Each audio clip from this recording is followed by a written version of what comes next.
আজকে আমাদের একদম মিষ্টিযুক্ত খাবার নিয়ে আসছে। আর কি মিষ্টিযুক্ত খাবার নিয়ে আসছে সেটাই আপনাদেরকে দেখাবো। তো এই যে পলিথিন ব্যাগে বাঁধা আছে, 2টা পলিথিন ব্যাগে কিন্তু খাবারগুলো আছে। তো প্রথমে একটা ব্যাগ থেকে আমি খাবারগুলো ঢালতেছি। আর দেখুন এগুলো হচ্ছে এই যে মানে খুরমা যেগুলোকে বলি, মোটা ঝুরের থেকে হয়।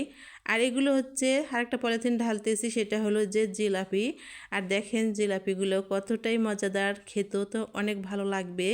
আর দেখেন একদম মুচমুচে আর রসে ভরা জিলাপি। আর জিলাপি এত মিষ্টি কিন্তু আমার খেতে এতটা ভালো লাগে না। তো তারপরও বাসার বাকিরা খাবে বলে নিয়ে আসছে। তো এখন আমি এই জিলাপিগুলো ঝুড়ি ঝুড়ি মানে ভাঙে নিতেছি, মানে মুড়ি মাখা করব বলে। তারপরে এই যে ভেঙে নিলাম, নেওয়ার পরে এখন শশা ঝুরি করে নিচ্ছি। আর কিভাবে আজকে আমি এই জিলাপি ঝুরি করে মুড়ি মাখাবো সেটাও দেখাবো।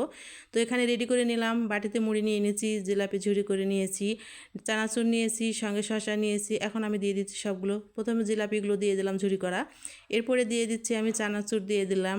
আর এখন দিয়ে দেবো আমি শশা ঝুরি দিয়ে দিচ্ছি। আর দিয়ে দেবো এখন সরিষার তেল। আর সরিষার তেল না হলে তো মুড়ি মাখা খেতে একদম ভালো লাগবে না, তো দিয়ে দিলাম সরিষার তেল। তারপরে আমি এই যে মাখা চাকা শুরু করে দিলাম। আর এখানে একদম এভাবে করে মাখিয়ে নিলাম সবগুলো একসঙ্গে মেশ করে।